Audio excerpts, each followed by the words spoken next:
Depuis des temps, l'homme cherche le bonheur. Il le poursuit dans les possessions, dans les regards, dans les promesses d'un avenir meilleur.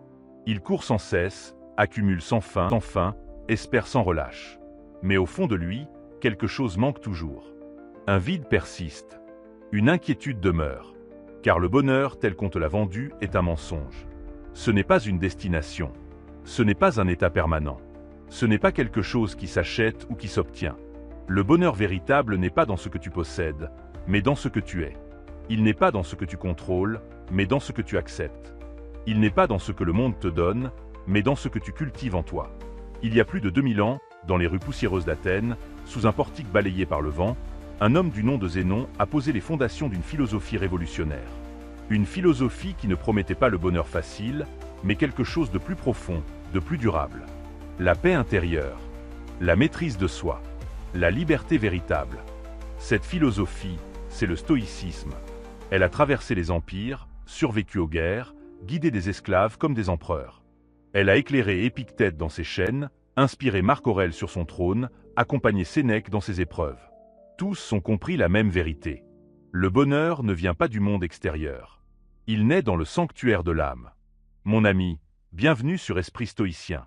Je suis là pour te transmettre cette sagesse millénaire, non pas comme un professeur distant, mais comme un compagnon de route. Parce que je crois profondément que cette philosophie n'appartient pas aux livres anciens. Elle t'appartient. Elle est vivante. Elle parle à ton cœur aujourd'hui, dans ce monde chaotique où tout semble t'éloigner de toi-même. Ma mission, c'est de rendre accessibles les enseignements des grands maîtres stoïciens, de traduire leur sagesse en mots qui résonnent dans ta vie, ici et maintenant.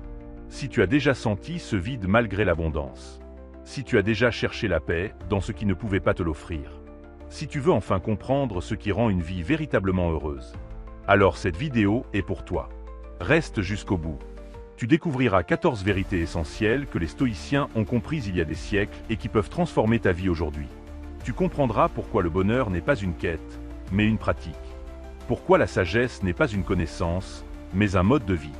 Pourquoi quand tu maîtrises ton esprit, tu possèdes enfin ce que personne ne pourra jamais te prendre. Le stoïcisme ne te demande pas de renoncer à la vie. Il ne t'invite pas à devenir insensible. Il t'enseigne à vivre pleinement sans être esclave, à désirer sans dépendre, à aimer sans t'accrocher, à traverser les tempêtes sans perdre ton ancre intérieure. C'est une philosophie pour ceux qui ont compris que la vraie bataille ne se livre pas dehors, mais dedans. Que la vraie richesse ne se compte pas en possession, mais en paix. Dans un monde obsédé par le paraître, le stoïcisme t'invite à revenir à l'être. Dans une société saturée de bruit, il résonne comme un appel au silence. Il ne te promet pas que la vie sera facile. Il te promet que tu seras fort. Ces 14 principes que je vais partager avec toi ne sont pas des théories abstraites. Ce sont des outils concrets, des vérités testées par le temps, des clés qui ouvrent les portes de la sérénité. Ils ont guidé des hommes et des femmes à travers les plus grandes épreuves. Ils peuvent t'accompagner dans ta propre traversée. Alors ouvre ton cœur. Laisse ces mots pénétrer en toi. Car ce que tu vas découvrir n'est pas nouveau. C'est ancien. C'est profond. C'est vrai. La première vérité que tu dois comprendre, c'est celle-ci. Le bonheur ne dépend pas de ce qui t'arrive, mais de ce que tu fais de ce qui t'arrive. Cette distinction est fondamentale. Elle sépare ceux qui vivent en victime de ceux qui vivent en maître. Le monde extérieur est neutre. Les événements n'ont pas de signification en eux-mêmes. C'est ton interprétation qui leur donne un sens. Marc Aurèle l'a écrit dans ses pensées. Ce qui trouble l'homme, ce ne sont pas les choses, mais le jugement qu'il porte sur elles. Laisse cette phrase descendre en toi. Tu penses que ta souffrance vient de ce que tu as perdu, de ce qui t'a été fait, de ce qui t'est arrivé. Mais en vérité, elle vient de la manière dont tu regardes ces événements. Deux personnes peuvent vivre la même épreuve et en sortir transformées de façon opposée. L'une en sera brisée, l'autre fortifiée. Pourquoi? Parce que l'une a choisi de voir l'injustice là où l'autre a vu une leçon. L'une s'est noyée dans la plainte, l'autre s'est élevée dans la compréhension. Le stoïcien n'est pas celui qui ne souffre pas. C'est celui qui ne laisse pas sa souffrance définir sa vie. Comprends bien ceci. Tu ne peux pas contrôler ce que la vie t'envoie. Tu ne peux pas empêcher la perte, la trahison, l'échec, la maladie. Mais tu peux contrôler ta réponse. Et c'est là que réside ton pouvoir. Ton véritable pouvoir. Pas dans ce que tu subis, mais dans ce que tu choisis. Chaque fois que quelque chose de difficile se présente, tu as deux chemins devant toi. Celui de la réaction et celui de la réponse. La réaction est instinctive, émotionnelle, impulsive. Elle te fait dire et faire des choses que tu regretteras. La réponse est consciente, mesurée, intentionnelle. Elle te permet de garder ta dignité même dans la tempête. Cette première leçon est la racine de toutes les autres. Car si tu ne comprends pas que ton bonheur dépend de toi et non du monde, tu passeras ta vie à chercher la paix au mauvais endroit. Tu attendras que les circonstances changent. Tu espéreras que les gens se comportent différemment. Tu voudras que le monde s'ajuste à tes besoins. Mais le monde ne t'écoute pas. Il suit son cours. Les gens font leur choix. Les événements se déroulent. Et toi, tu restes là, impuissant, frustré, amer. Ou alors, tu comprends. Tu comprends que le seul territoire sur lequel tu as une autorité absolue, c'est ton esprit. Et quand tu commences à cultiver ce territoire, tout change. La deuxième vérité est un prolongement naturel de la première. Tu dois apprendre à distinguer ce qui dépend de toi de ce qui n'en dépend pas. Cette distinction est le cœur même du stoïcisme. Épictète commençait son enseignement par cette phrase. Il y a des choses qui dépendent de nous et d'autres qui n'en dépendent pas. Tout le reste n'est que confusion. Ce qui dépend de toi, ce sont tes pensées, tes jugements, tes désirs, tes aversions, tes intentions. Ce qui ne dépend pas de toi, ce sont le corps, les biens, la réputation, les fonctions, et en un mot, tout ce qui n'est pas ton œuvre. Regarde ta vie honnêtement. Combien de temps passes-tu à te soucier de choses que tu ne contrôles pas? Tu t'inquiètes de ce que les autres pensent de toi. Tu te ronges parce que quelqu'un ne t'a pas rappelé. Tu paniques à cause d'un résultat qui tarde. Tu souffres d'une situation que tu ne peux pas changer. Et pendant ce temps, ta paix s'évapore. Ton énergie se disperse. Ton âme s'épuise. Pourquoi? Parce que tu donnes ton pouvoir à ce qui ne dépend pas de toi. C'est comme essayer de contrôler le vent ou d'arrêter la pluie. C'est vain. C'est épuisant. C'est destructeur. Le stoïcien apprend à lâcher prise sur ce qu'il ne contrôle pas. Non pas par résignation, mais par sagesse. Il comprend que s'attacher à l'incontrôlable, c'est se condamner à souffrir. Il cesse de vouloir que les choses soient différentes de ce qu'elles sont. Il accepte la réalité telle qu'elle se présente. Et dans cette acceptation, il trouve la paix. Attention, accepter ne veut pas dire ne rien faire. Cela veut dire agir sur ce qui dépend de toi tout en restant détaché du résultat. Tu fais de ton mieux, puis tu lâches. Tu plantes la graine, tu l'arroses, mais tu ne peux pas forcer la fleur à pousser. Cette distinction change tout. Quand tu appliques ce principe à ta vie quotidienne, tu découvres une liberté nouvelle. Quelqu'un te critique? Ce n'est pas dans ton contrôle. Tu peux choisir de ne pas y accorder d'importance. Un projet échoue? Le résultat n'était pas dans ton contrôle. Tu peux choisir d'en tirer une leçon. Une personne te quitte? Son choix ne dépend pas de toi. Tu peux choisir de respecter sa décision sans te détruire. À chaque fois, tu ramènes ton attention sur ce qui dépend réellement de toi. Ton attitude, ta réponse, ta croissance. Peu à peu, tu deviens imperméable aux turbulences extérieures. Non pas parce que tu ne ressens rien, mais parce que tu as compris où placer ton attention.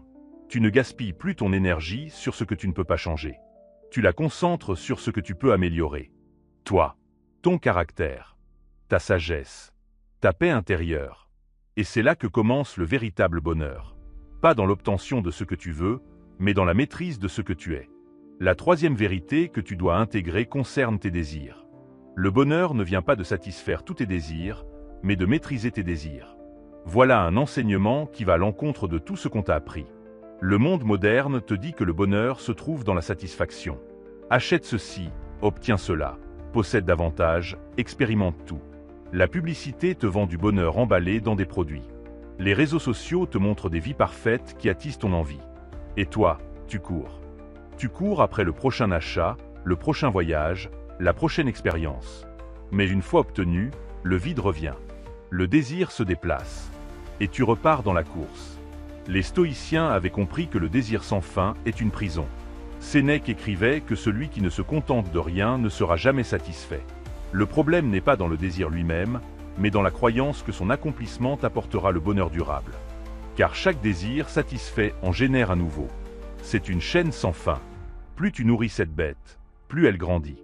Elle te dévore de l'intérieur. Elle te rend esclave de ce que tu n'as pas encore. Tu ne vis plus dans le présent. Tu vis dans un futur hypothétique où tu seras enfin heureux, une fois que le stoïcien pratique la maîtrise du désir. Il ne s'agit pas de ne plus rien désirer. Il s'agit de désirer ce qui dépend de toi et de rester détaché de ce qui n'en dépend pas. Désire être vertueux. Désire être sage. Désire être en paix. Ces choses dépendent de toi. Mais ne désire pas la richesse, la gloire, le pouvoir comme condition de ton bonheur. Car ces choses ne dépendent pas de toi. Elles peuvent venir et partir. Si ton bonheur en dépend, tu seras constamment instable. Il y a une pratique stoïcienne puissante appelée la préméditation des maux. Elle consiste à imaginer la perte de ce que tu as. Non pas pour te rendre malheureux, mais pour apprécier ce que tu as maintenant et te préparer mentalement à l'éventualité de le perdre. Imagine perdre ta maison, ta santé, tes proches. Visualise-le clairement. Cette pratique peut sembler sombre, mais elle produit un effet libérateur. Elle te fait réaliser que tout ce que tu as est un cadeau temporaire. Elle te détache de la possession. Elle t'apprend à profiter du moment sans Y accroché. Quand tu pratiques cela régulièrement, quelque chose change en toi. Tu deviens moins anxieux face à la perte. Tu apprécies davantage ce qui est là. Tu cesses de prendre pour acquis. Chaque jour devient précieux. Chaque personne dans ta vie devient une bénédiction dont tu es conscient.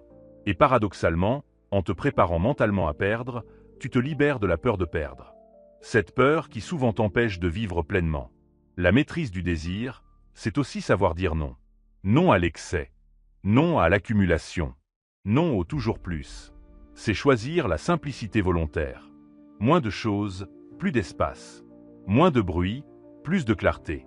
Moins de distraction, plus de profondeur. Le stoïcien comprend que la richesse ne se mesure pas à ce que tu possèdes, mais à ce dont tu n'as pas besoin. Plus tu réduis tes besoins, plus tu es libre. Moins tu dépends du monde extérieur, plus tu es puissant intérieurement. Regarde autour de toi. Combien de choses possèdes-tu qui ne t'apportent rien? Combien d'objets accumulés par habitude, par mode, par vide? Chaque possession est un poids. Chaque objet demande de l'attention, de l'entretien, de l'espace mental. Le minimalisme n'est pas une privation. C'est une libération. C'est faire de la place pour ce qui compte vraiment. Ton temps, ton énergie, tes relations, ta croissance. Le bonheur véritable ne vient pas de remplir ta vie de choses. Il vient de la vider pour faire de la place à l'essentiel. Et l'essentiel, ce n'est pas ce que tu as, c'est ce que tu es. Quand tu comprends cela, tu cesses de chercher le bonheur dans les magasins. Tu commences à le cultiver dans ton âme. Et ce bonheur-là, personne ne peut te le prendre. Car il ne dépend de rien d'extérieur. Il est tien. La quatrième vérité est peut-être la plus difficile à accepter. Tu dois embrasser la nature éphémère de toute chose. Tout passe. Tout change. Rien n'est permanent. Cette vérité t'effraie parce qu'elle confronte ton besoin de sécurité. Tu veux que les choses restent. Tu veux que les gens demeurent. Tu veux que les moments heureux durent éternellement. Mais la vie ne fonctionne pas ainsi.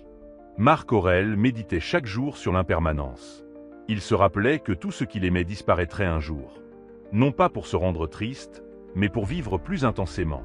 Quand tu comprends que tout est temporaire, deux choses se produisent. D'abord, tu cesses de prendre pour acquis. Tu apprécies chaque instant avec une conscience plus aiguë. Chaque conversation devient précieuse. Chaque coucher de soleil devient unique.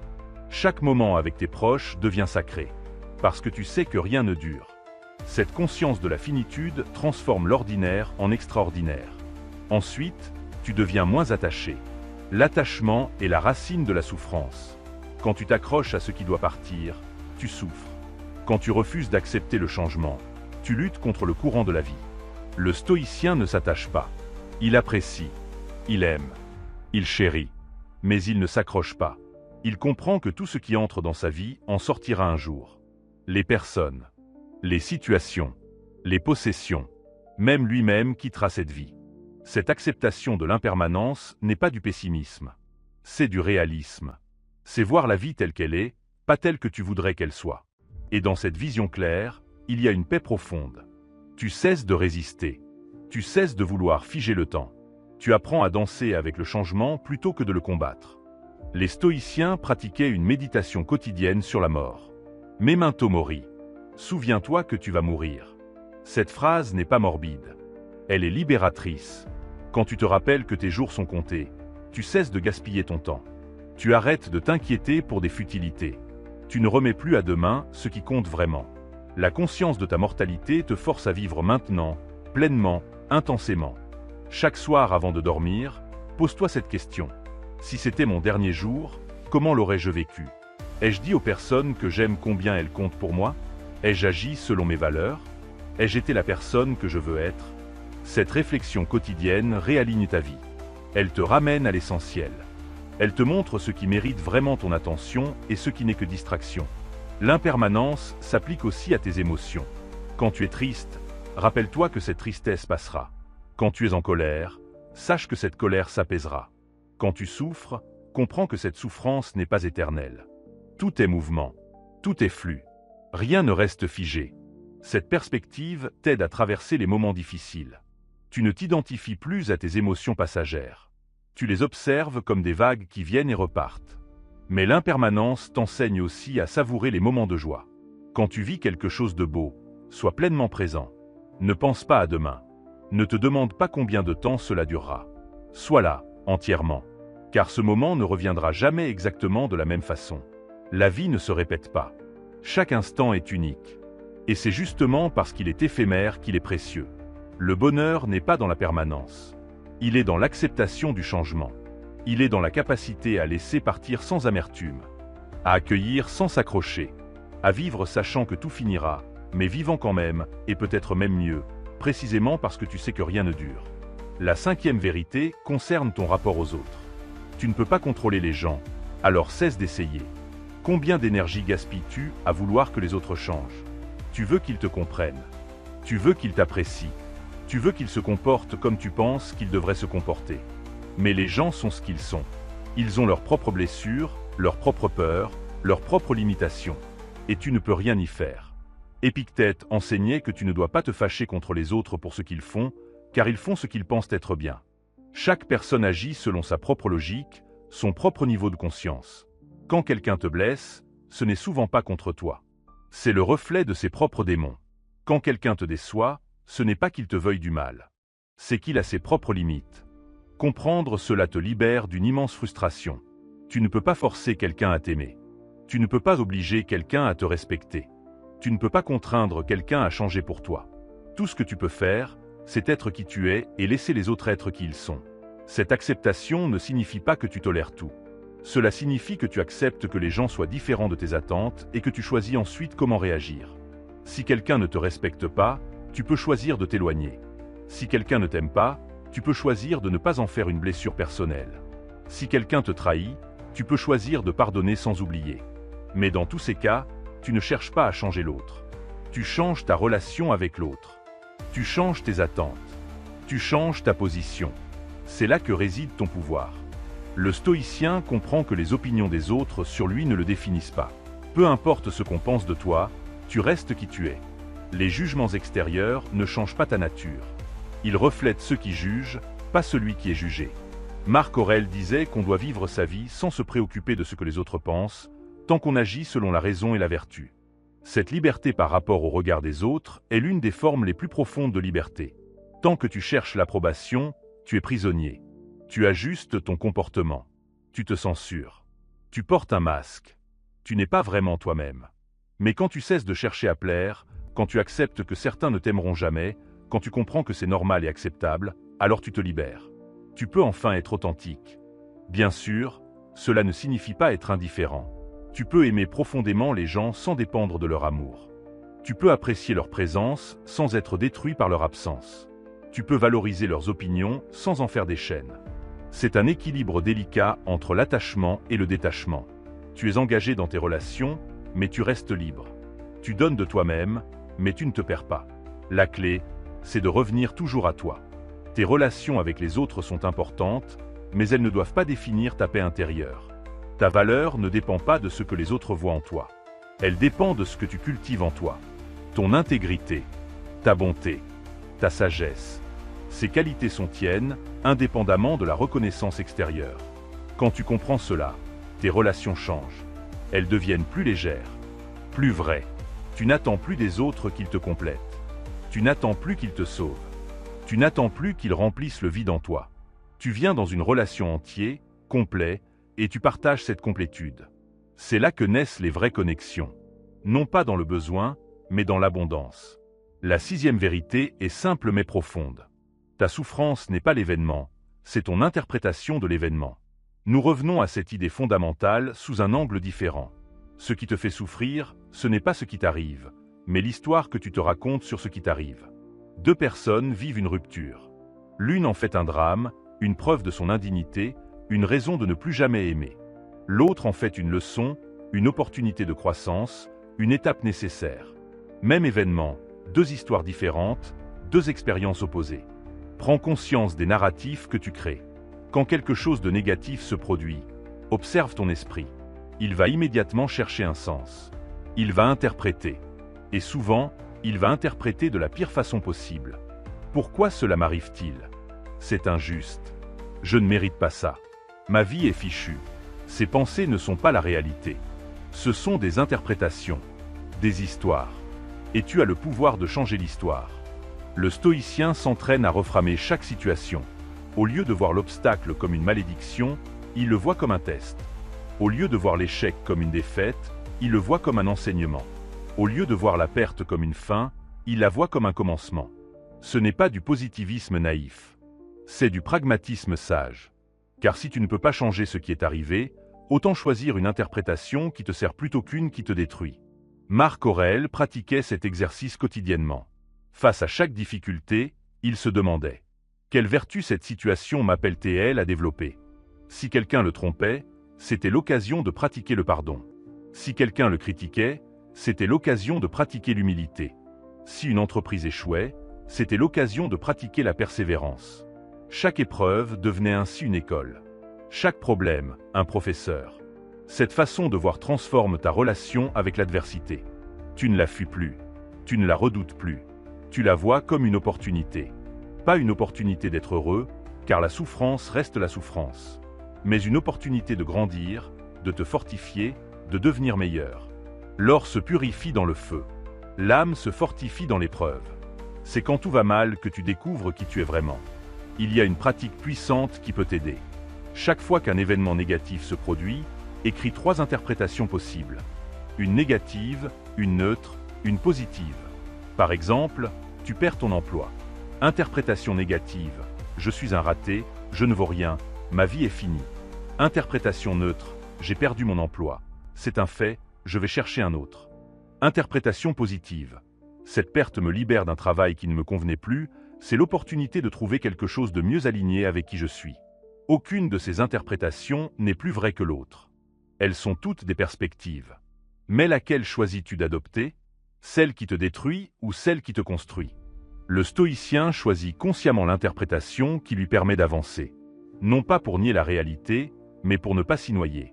Car si tu dois traverser l'épreuve de toute façon, autant le faire avec une histoire qui te fortifie plutôt qu'une qui t'affaiblit. Comprends que ton esprit est un narrateur constant. Il raconte des histoires sans arrêt. Certaines sont vraies, d'autres sont fausses, la plupart sont un mélange des deux. Ton travail n'est pas de croire aveuglément ces histoires. C'est de les questionner. Est-ce que cette pensée me sert? Est-ce qu'elle m'aide à avancer ou me garde prisonnier du passé? Est-ce qu'elle ouvre des possibilités ou les ferme? Quand tu deviens conscient de tes narratifs, tu récupères ton pouvoir. Tu cesses d'être la victime de tes propres pensées. Tu deviens le créateur de ton expérience intérieure. Et c'est là que tout change. Car même si tu ne peux pas contrôler ce qui t'arrive, tu peux contrôler comment tu le vis. Et cette capacité, c'est la clé du bonheur véritable. La 7e vérité concerne l'action. Le bonheur n'est pas dans l'attente, mais dans l'action alignée. Trop de gens attendent le bon moment. Ils attendent d'avoir plus de temps, plus d'argent, plus de confiance. Ils attendent que les conditions soient parfaites. Mais les conditions ne sont jamais parfaites. Le bon moment, c'est maintenant. Ou jamais. Les stoïciens n'étaient pas des philosophes de salon. Ils étaient des hommes d'action. Marc Aurèle dirigeait un empire tout en pratiquant la philosophie. Sénèque conseillait un empereur tout en écrivant sur la sagesse. Épictète enseignait malgré son passé d'esclave. Tous comprenaient que la philosophie sans action n'est que spéculation vaine. Ce qui compte, ce n'est pas ce que tu sais, mais ce que tu fais de ce que tu sais. Tu peux lire tous les livres de développement personnel du monde. Tu peux connaître toutes les théories sur le bonheur. Mais si tu ne passes pas à l'action, rien ne change. La connaissance sans application est stérile. C'est l'action qui transforme. C'est la pratique qui forge. Tu ne deviens pas vertueux en lisant sur la vertu. Tu deviens vertueux en agissant vertueusement, jour après jour, choix après choix. Le stoïcisme insiste sur l'action alignée avec tes valeurs. Il ne s'agit pas d'être hyperactif. Il s'agit d'agir en accord avec qui tu es et qui tu veux devenir. Chaque action que tu prends soit te rapproche de ton idéal, soit t'en éloigne. Il n'y a pas de zone neutre. Tu construis ton caractère par tes choix quotidiens. Chaque petite décision compte. Chaque petite action s'accumule. Pense à tes actions comme à des votes. Chaque fois que tu fais quelque chose, tu votes pour le type de personne que tu veux être. Si tu votes régulièrement pour la paresse, tu deviens paresseux. Si tu votes pour le courage, tu deviens courageux. Si tu votes pour l'intégrité, tu deviens intègre. Tes actions façonnent ton identité. Et ton identité détermine ta vie. Mais attention, l'action alignée n'est pas l'agitation. Beaucoup confondent activité et productivité. Ils sont toujours occupés mais n'avancent nulle part. Le stoïcien agit avec intention. Il ne fait pas les choses par habitude ou par obligation sociale. Il fait ce qui a du sens, ce qui contribue à sa mission, ce qui le rapproche de ses objectifs. Il dit non à tout le reste. Cette sélectivité dans l'action est cruciale. Tu as une quantité limitée de temps et d'énergie. Si tu les disperses sur 1000 choses sans importance, il ne reste rien pour ce qui compte vraiment. Le stoïcien concentre ses efforts. Il choisit ses batailles. Il ne se laisse pas distraire par l'urgent au détriment de l'important. Il sait que faire moins mais mieux vaut mieux que faire plus mais mal. Il y a aussi la question du timing. Beaucoup attendent l'inspiration pour agir. Mais l'inspiration est capricieuse. Elle vient et part. Le stoïcien n'attend pas de se sentir motivé. Il agit parce que c'est ce qu'il faut faire. Il comprend que l'action précède souvent la motivation, pas l'inverse. Tu ne te sens pas courageux, puis tu agis courageusement. Tu agis courageusement, puis le courage grandit en toi. C'est le même principe pour toutes les vertus. Tu ne te sens pas discipliné, puis tu pratiques la discipline. Tu pratiques la discipline et la discipline devient qui tu es. Tu ne te sens pas patient, puis tu pratiques la patience. Tu pratiques la patience et la patience s'installe. L'action répétée crée le caractère. Le caractère crée le destin. Alors cesse d'attendre. Cesse de te préparer éternellement. Cesse de planifier sans jamais exécuter. Commence maintenant, là où tu es, avec ce que tu as. Fais le premier pas. Puis le suivant. L'action génère le momentum. Le momentum génère les résultats. Et les résultats renforcent l'action. C'est un cercle vertueux que seul le premier pas peut initier. La 8e vérité porte sur la gratitude. Le bonheur réside dans l'appréciation de ce que tu as, pas dans l'acquisition de ce que tu n'as pas. C'est peut-être la leçon la plus simple et la plus négligée. Tu passes ta vie à regarder ce qui manque, à comparer ce que tu as avec ce que les autres ont, à rêver de ce que tu auras un jour. Pendant ce temps, tu négliges ce qui est déjà là. Les petits miracles quotidiens, les cadeaux ordinaires, la richesse invisible. Sénèque écrivait qu'un homme est riche, non quand il possède beaucoup, mais quand il a besoin de peu. La vraie richesse est intérieure. C'est la capacité à se sentir abondant même dans la simplicité. C'est voir la magie dans l'ordinaire. C'est apprécier le souffle qui entre dans tes poumons, l'eau qui coule de ton robinet, le toit au-dessus de ta tête. Ces choses que tu considères comme normales sont des miracles pour d'autres. La gratitude est une pratique. Elle ne vient pas naturellement. Ton cerveau est programmé pour détecter les problèmes, les manques, les dangers. C'est un mécanisme de survie hérité de nos ancêtres. Mais aujourd'hui, ce mécanisme nous rend malheureux. Nous nous concentrons tellement sur ce qui ne va pas que nous oublions tout ce qui va bien. La pratique de la gratitude reprogramme ton esprit. Elle t'apprend à voir l'abondance plutôt que le manque. Les stoïciens pratiquaient la gratitude quotidiennement. Marc Aurèle commençait chaque journée en listant les personnes pour lesquelles il était reconnaissant. Épictète enseignait à ses élèves à remercier pour chaque expérience, même les difficiles. Car chaque expérience est une occasion d'apprendre. Chaque moment est un cadeau, si tu choisis de le voir ainsi. Commence une pratique simple. Chaque soir, écris 3 choses pour lesquelles tu es reconnaissant. 3 choses qui se sont passées dans ta journée. Pas des choses grandioses. Des petites choses. Un sourire. Un rayon de soleil. Un moment de calme. Cette pratique semble anodine, mais son effet est profond. Jour après jour, elle entraîne ton esprit à chercher le positif. Elle te fait réaliser combien de bonnes choses se produisent que tu ignores habituellement. La gratitude transforme aussi ton rapport aux autres. Quand tu apprécies les gens dans ta vie, tes relations s'approfondissent. Tu cesses de les prendre pour acquis. Tu leur exprimes ta reconnaissance. Et cette expression renforce vos liens. Les gens ont besoin de se sentir valorisés. Quand tu leur montres que tu apprécies leur présence, leur aide, leur amour, tu nourris la relation. Mais la gratitude va plus loin. Elle transforme également tes épreuves. Quand tu traverses une difficulté, essaie de trouver quelque chose pour lequel être reconnaissant dans cette situation. C'est difficile, mais c'est puissant. Peut-être que cette épreuve t'a appris quelque chose sur toi. Peut-être qu'elle t'a montré qui sont vraiment tes amis. Peut-être qu'elle t'a forcé à développer une force que tu ignorais avoir. Trouver la gratitude dans l'adversité, c'est l'alchimie suprême. C'est transformer le plomb en or. La gratitude n'est pas du positivisme toxique. Tu peux être reconnaissant tout en reconnaissant que certaines choses sont difficiles. Tu peux apprécier ce que tu as tout en travaillant pour améliorer ta situation. Ce n'est pas l'un ou l'autre. C'est les deux. Tu peux être insatisfait de certains aspects de ta vie et reconnaissant pour d'autres. L'équilibre est dans cette coexistence. Quand la gratitude devient ton état par défaut, quelque chose change profondément.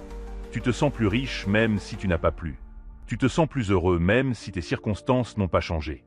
Parce que le bonheur n'est pas dans les circonstances. Il est dans ta façon de les voir. Et la gratitude est le filtre qui transforme tout en bénédiction. La 9e vérité concerne le moment présent. La vie se passe maintenant, pas hier ni demain. Pourtant, combien de temps passes-tu dans le présent? Tu rumines le passé. Tu ressasses tes erreurs. Tu rejoues des conversations. Tu regrettes des choix. Ou alors tu t'inquiètes du futur. Tu imagines des scénarios catastrophes. Tu planifies obsessivement. Tu te perds dans des anxiétés qui n'existent que dans ta tête. Pendant ce temps, le seul moment réel, maintenant, t'échappe. Marc Aurèle écrivait que tu dois concentrer ton attention sur le présent, car c'est le seul temps qui t'appartient. Le passé est parti. Le futur n'existe pas encore. Tout ce que tu as, c'est cet instant. Et si tu ne vis pas cet instant, tu ne vis pas. Tu survoles. Tu es absent de ta propre vie. Les stoïciens insistaient sur cette présence. Non pas comme une technique de relaxation, mais comme une nécessité existentielle. Être présent signifie donner ton attention complète à ce que tu fais. Quand tu manges, mange. Ne scrolle pas sur ton téléphone. Goûte vraiment ta nourriture. Quand tu parles à quelqu'un, écoute vraiment. Ne pense pas à ta réponse pendant que l'autre parle. Quand tu marches, marche. Sens tes pieds toucher le sol. Respire l'air. Observe ce qui t'entoure. Cette qualité d'attention transforme l'expérience. Le mental non discipliné saute constamment d'une pensée à l'autre. C'est ce que les bouddhistes appellent l'esprit singe. Il est agité, dispersé, incontrôlable. Le stoïcien entraîne son esprit à rester ancré dans le présent. Chaque fois que tu remarques que ton esprit vagabonde vers le passé ou le futur, ramène-le doucement au présent. C'est un exercice de tous les instants. Une discipline qui demande de la patience et de la persévérance. Pourquoi est-ce si important? Parce que c'est dans le présent que tu peux agir. Tu ne peux pas changer le passé. Tu ne peux pas contrôler le futur. Mais tu peux influencer maintenant. Chaque instant présent est une opportunité de choisir. De choisir ton attitude. De choisir ton action. De choisir qui tu veux être. Si tu es perdu dans tes pensées, tu manques ces opportunités. La présence apporte aussi la paix. L'anxiété vit dans le futur. La dépression vit dans le passé. Mais quand tu es vraiment présent, il n'y a souvent pas de problème. Là, maintenant, dans cet instant, tout va bien. Tu respires. Ton cœur bat. Tu es vivant. Les problèmes existent dans le temps mental, pas dans la réalité immédiate. Il y a un exercice stoïcien puissant pour cultiver la présence. Choisis une activité quotidienne simple. Faire la vaisselle. Prendre une douche. Boire un café. Transforme cette activité en méditation.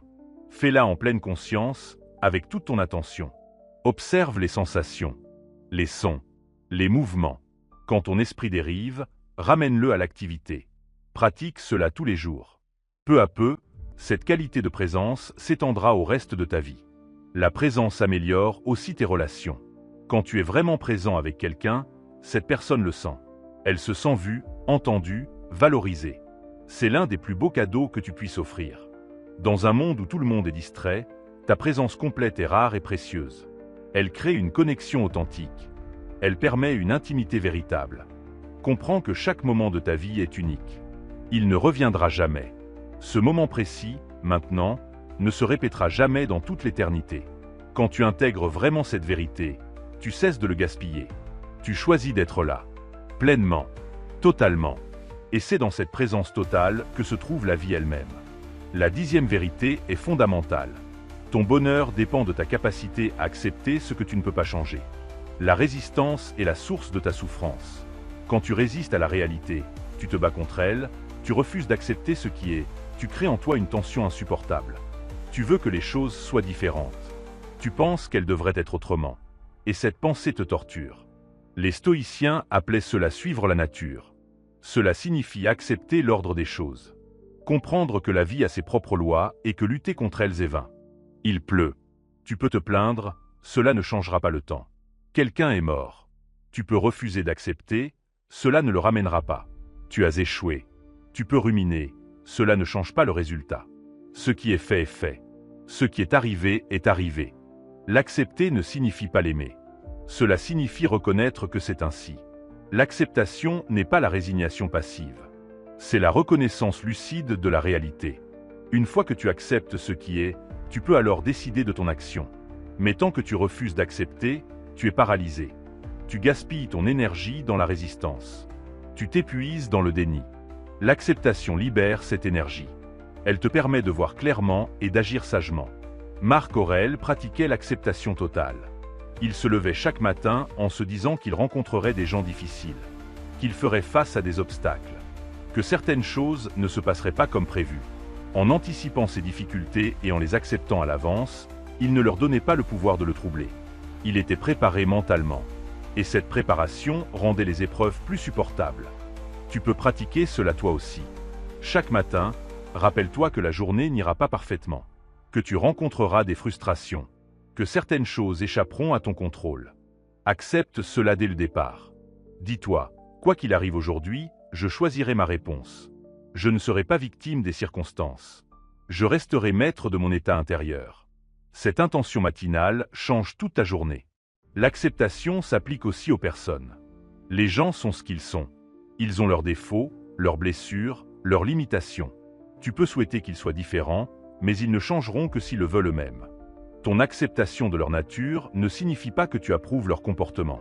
Cela signifie que tu cesses de te battre contre leur réalité. Tu peux alors choisir comment tu veux te positionner par rapport à eux.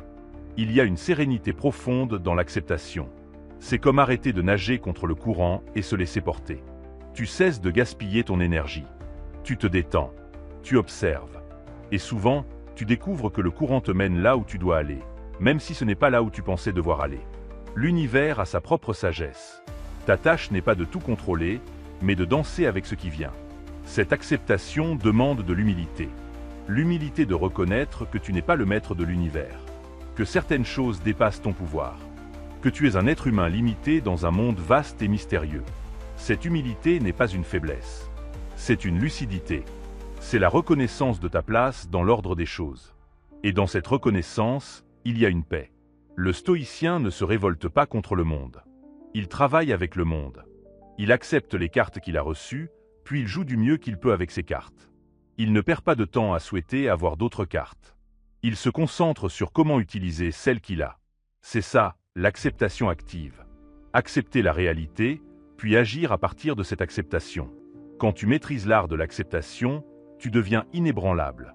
Plus rien ne peut te déstabiliser profondément. Parce que tu ne résistes plus. Tu accueilles. Tu observes. Tu t'adaptes.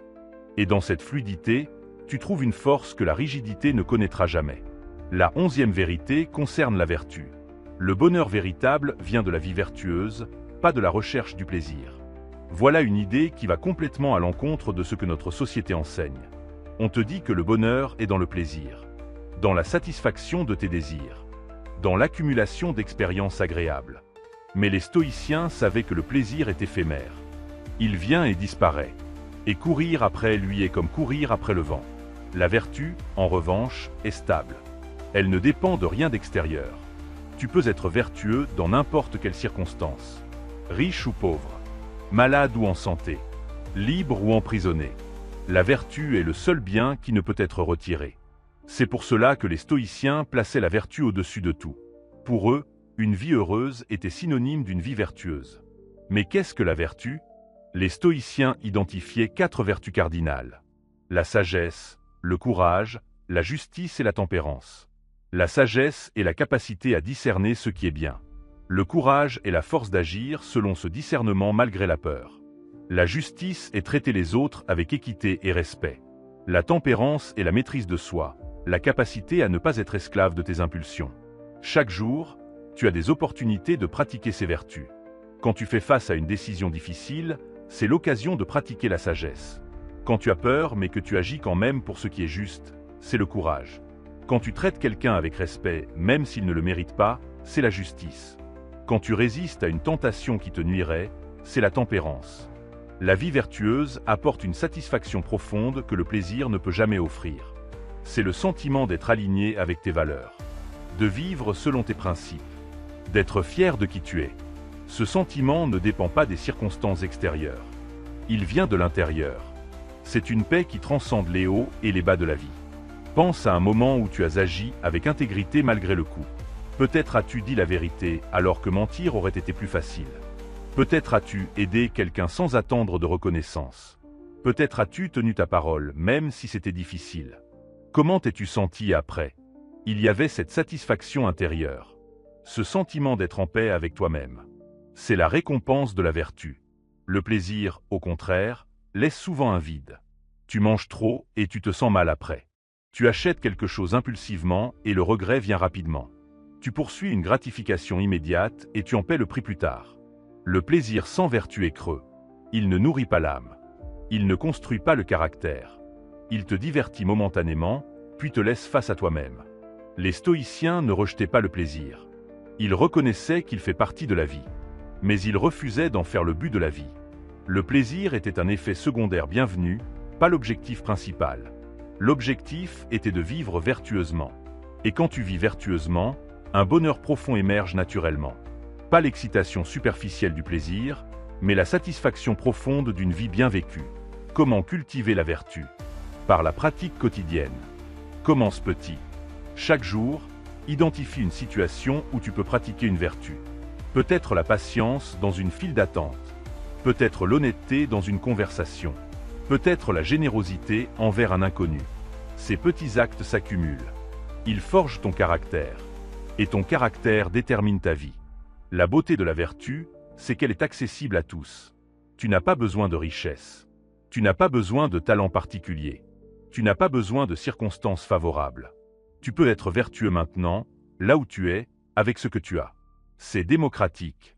C'est universel. C'est pour tout le monde. Et c'est là que réside le véritable bonheur.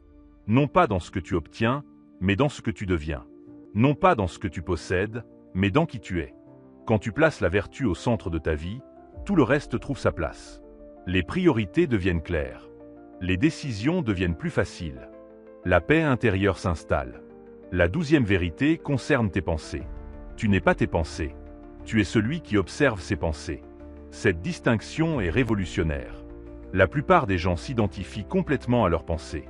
Une pensée anxieuse surgit et il dit « je suis anxieux ». Une pensée triste apparaît et il dit « je suis triste ». Mais tu n'es pas ces pensées. Tu es la conscience qui les observe. Les pensées sont comme des nuages qui passent dans le ciel de ton esprit. Elles viennent et repartent. Certaines sont sombres, d'autres lumineuses. Certaines apportent la tempête, d'autres la paix. Mais le ciel reste le ciel. Il n'est pas affecté par les nuages qui le traversent. De même, ta conscience reste intacte, peu importe les pensées qui surgissent.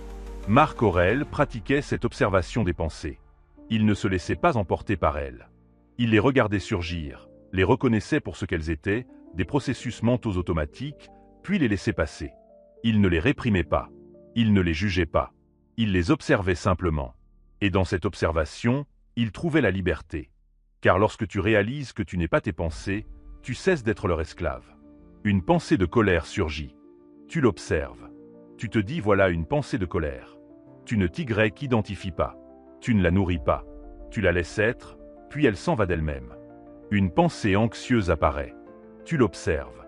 Tu reconnais mon esprit génère de l'anxiété. Mais tu n'es pas cette anxiété.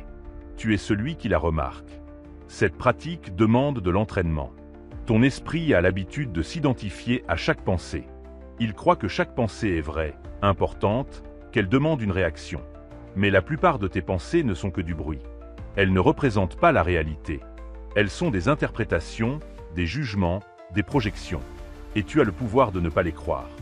Comment développer cette capacité d'observation? Par la méditation. Assieds-toi en silence quelques minutes chaque jour. Observe tes pensées comme tu observerais des voitures passer sur une route. Ne monte pas dans chaque voiture. Laisse-les passer. Une pensée surgit. Tu la notes, pensée, puis tu reviens à ta respiration. Une autre pensée vient. Tu la notes à nouveau, puis tu reviens à l'instant présent. Au début, c'est difficile. Ton esprit saute d'une pensée à l'autre. Tu t'identifies constamment. Mais avec la pratique, tu développes un espace entre tes pensées et toi. Cet espace est précieux. C'est là que réside ta liberté. Dans cet espace, tu peux choisir. Tu peux choisir quelle pensée mérite ton attention et laquelle mérite d'être ignorée. Les stoïciens enseignaient aussi à questionner tes pensées. Quand une pensée négative surgit, ne la prends pas pour argent comptant. Demande-toi, est-ce vraiment vrai? Ai-je des preuves? Y a-t-il une autre façon de voir cela? Cette interrogation affaiblit l'emprise de la pensée. Elle perd son pouvoir. Tu réalises que ce n'est qu'une possibilité parmi d'autres, pas une vérité absolue. Ton esprit génère des milliers de pensées par jour. La plupart sont répétitives, négatives, inutiles. Si tu crois toutes ces pensées, tu vivras en enfer. Mais si tu apprends à les observer sans t'identifier, tu découvres une paix profonde. Tu réalises que sous le flux incessant des pensées, il y a un silence, un espace de pure conscience. Et c'est dans cet espace que tu es vraiment toi. Cette vérité transforme ta relation avec toi-même. Tu deviens plus compatissant envers toi. Quand une pensée d'autocritique surgit, tu ne te bats plus contre elle. Tu l'observes. Tu comprends que c'est juste ton esprit qui fait ce qu'il fait. Ce n'est pas toi. Le vrai toi est celui qui observe avec bienveillance. Et depuis cette position d'observateur, tu peux choisir de nourrir des pensées qui te servent et d'ignorer celles qui te nuisent. La 13e vérité porte sur les relations. Entoure-toi de personnes qui t'élèvent, éloigne-toi de celles qui te tirent vers le bas. Tu es la moyenne des 5 personnes avec qui tu passes le plus de temps. Cette phrase peut sembler simpliste, mais elle contient une vérité profonde. Les personnes autour de toi influencent tes pensées, tes comportements, tes valeurs. Si tu t'entoures de personnes négatives, cyniques, toxiques, tu absorberas cette énergie. Si tu t'entoures de personnes sages, inspirantes, vertueuses, tu grandiras à leur contact. Les stoïciens étaient très conscients de cette influence. Sénèque écrivait longuement sur le choix des amis. Il disait qu'il faut choisir ses compagnons avec soin, car on devient semblable à ceux avec qui on passe du temps. Épictète enseignait à ses élèves à éviter les personnes qui les entraînaient dans des comportements contraires à leurs principes. Regarde autour de toi. Qui sont les personnes dans ta vie? Comment te sens-tu après avoir passé du temps avec elles? Certaines personnes te laissent épuisé, vidé, négatif. D'autres te laissent inspiré, énergisé, positif. Fais attention à ces signaux. Ton énergie ne ment pas. Elle te dit qui nourrit ton âme et qui la draine. Éloigne-toi des personnes toxiques. Celles qui se plaignent constamment. Celles qui critiquent tout. Celles qui dramatisent chaque situation. Celles qui te rabaissent. Celles qui ne respectent pas tes limites. Tu n'es pas obligé de les garder dans ta vie sous prétexte de loyauté ou de politesse. Ta paix intérieure est plus importante. Crée de la distance. Réduis le temps que tu passes avec elles. Protège ton espace mental et émotionnel. Rapproche-toi des personnes qui t'inspirent. Celles qui ont une vision positive de la vie. Celles qui croient en toi. Celles qui te challengent à devenir meilleur. Celles qui partagent tes valeurs. Celles qui pratiquent ce que tu veux cultiver. Si tu veux être plus discipliné, fréquente des personnes disciplinées. Si tu veux être plus sage, cherche la compagnie des sages.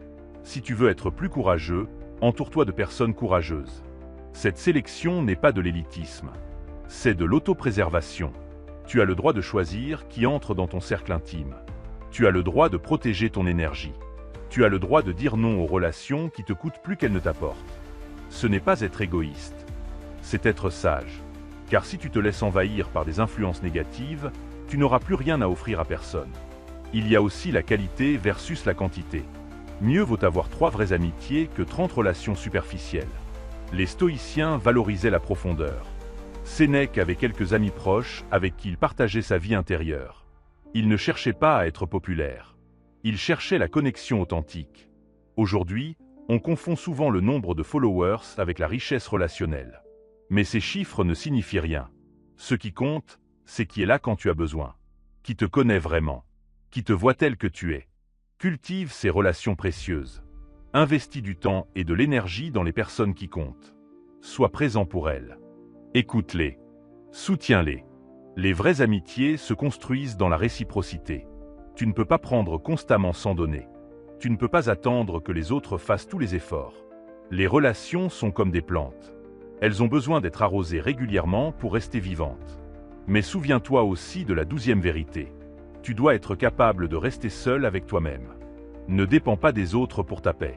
Apprécie leur compagnie sans en avoir besoin. Car la vraie force vient de l'intérieur. Les autres peuvent enrichir ta vie, mais ils ne doivent pas la définir. Tu dois être complet en toi-même.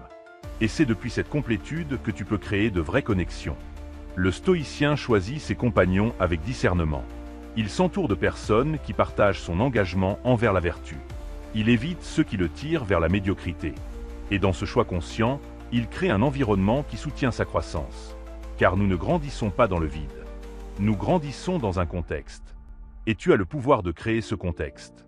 La 14e et dernière vérité est peut-être la plus importante de toutes. Le bonheur n'est pas une destination, c'est une pratique quotidienne.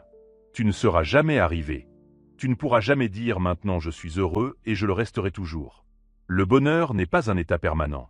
C'est un choix renouvelé chaque jour. C'est une discipline. C'est un entraînement. Pense au bonheur comme à la forme physique.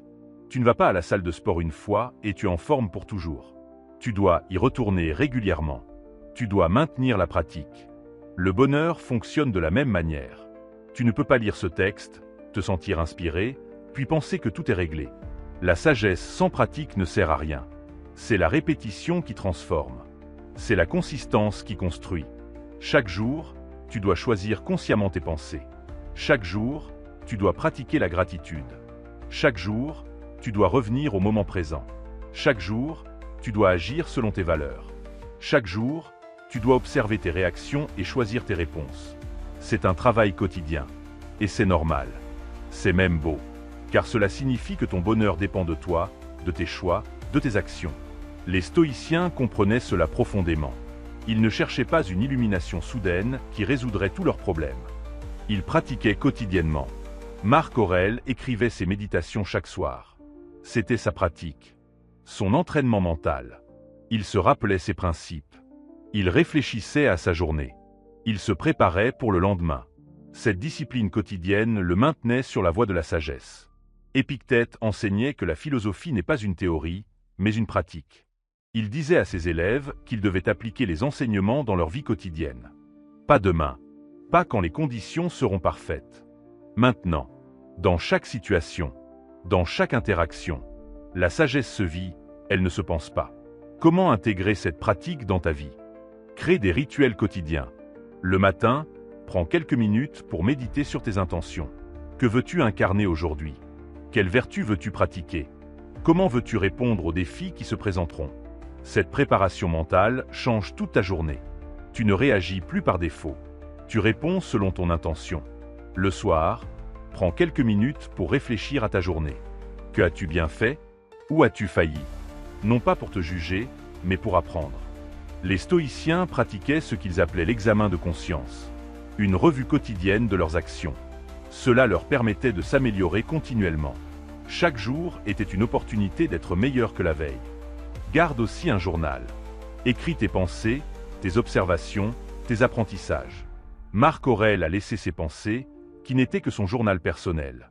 Il ne les destinait pas à la publication. C'était son outil de travail intérieur. Et aujourd'hui, des millions de personnes en bénéficient.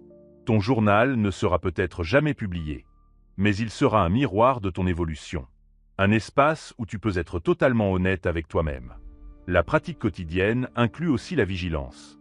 Tout au long de ta journée, observe-toi. Remarque quand tu glisses dans de vieux schémas, quand tu réagis impulsivement, quand tu te perds dans des pensées inutiles. Ne te juge pas, remarque simplement, car la conscience est le premier pas vers le changement.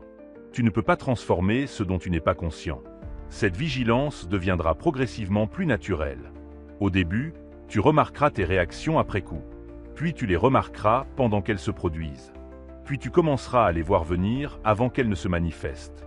Et à ce stade, tu peux choisir. Tu as créé un espace entre le stimulus et la réponse. Et dans cet espace réside ta liberté. N'attends pas d'être parfait. Tu ne le seras jamais. Même les grands stoïciens avaient leurs moments de faiblesse. Marc Aurèle s'irritait parfois. Sénèque tombait parfois dans la colère. Épictète avait ses propres défis. Mais il ne se décourageait pas. Il se relevait. Il recommençait. C'est ça, la pratique. Pas la perfection, mais la progression. Pas l'absence d'erreur, mais l'engagement à continuer malgré les erreurs. Sois patient avec toi-même. Le changement prend du temps. Tu as passé des années à construire certaines habitudes. Elles ne disparaîtront pas en une semaine. Certains jours seront plus difficiles que d'autres. Tu auras l'impression de régresser. C'est normal. La croissance n'est pas linéaire. Elle est faite de hauts et de bas. Ce qui compte, c'est la direction générale, pas le chemin parfait. Célèbre tes petites victoires.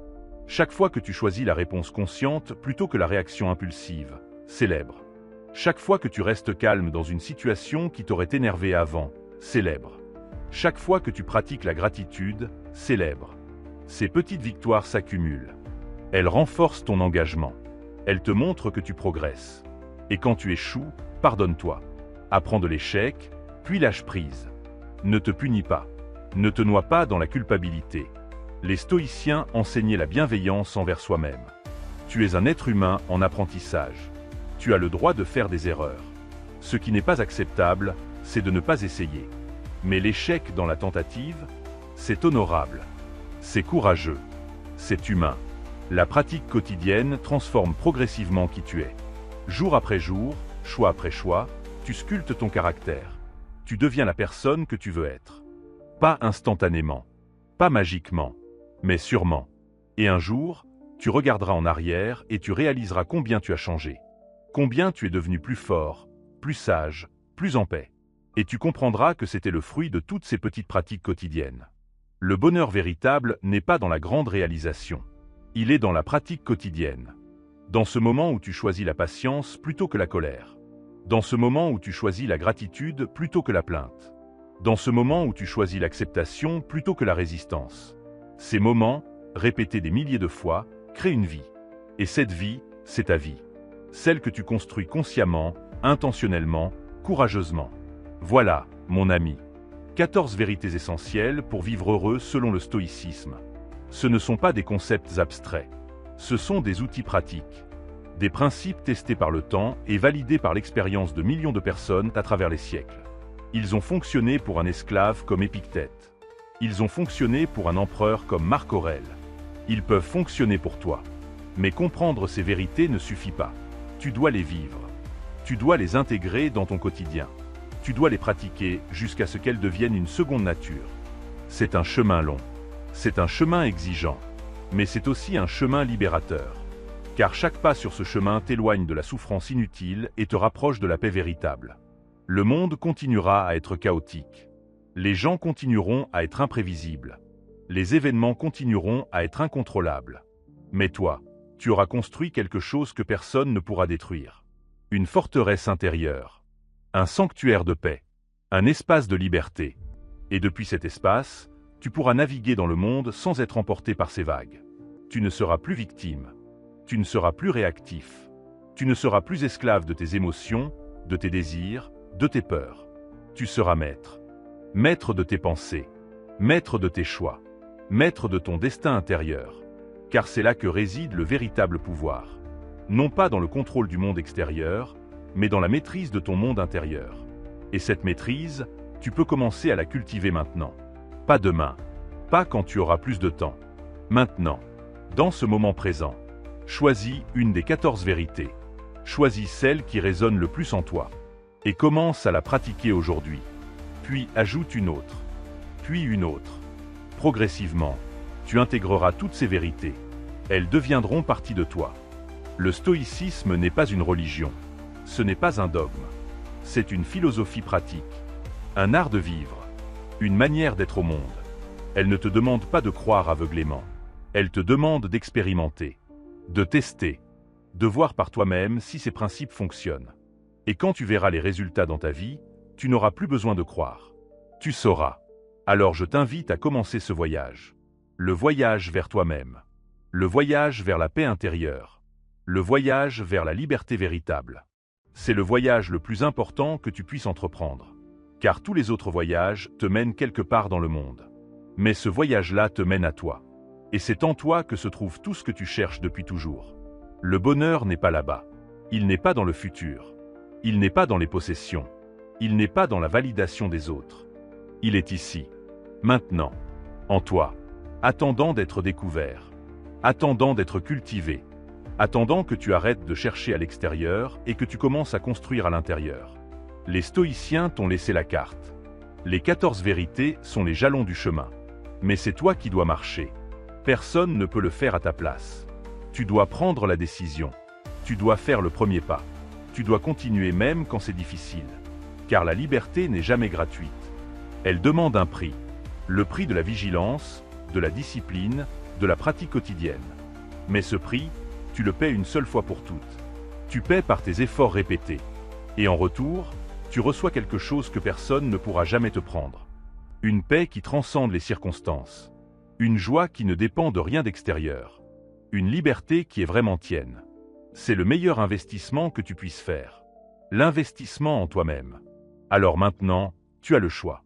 Tu peux fermer cette page et continuer ta vie comme avant. Ou tu peux prendre ces enseignements et commencer à les appliquer. Tu peux choisir de rester dans tes anciens schémas. Ou tu peux choisir de te transformer. Tu peux rester esclave de tes réactions. Ou tu peux devenir maître de tes réponses. Qu'est-ce que ce sera? Le chemin facile de la réactivité? Ou le chemin exigeant mais libérateur de la maîtrise? Le choix t'appartient. Il t'a toujours appartenu. Et il t'appartiendra toujours. Car c'est ça, la beauté et la responsabilité de l'existence humaine. Tu es libre de choisir.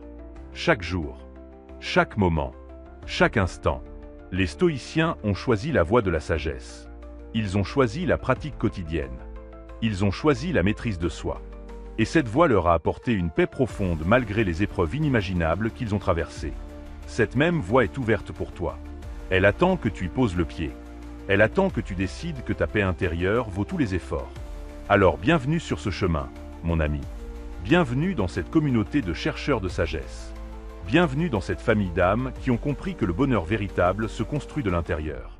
Tu n'es pas seul dans ce voyage. Des millions de personnes à travers les siècles ont marché sur cette voie avant toi. Et des millions marcheront après toi. Tu fais partie d'une lignée ancienne et noble. Celle des stoïciens. Vis chaque jour avec intention. Pratique chaque moment avec conscience. Choisis chaque réponse avec sagesse. Et peu à peu, jour après jour, tu deviendras cette personne que tu admires.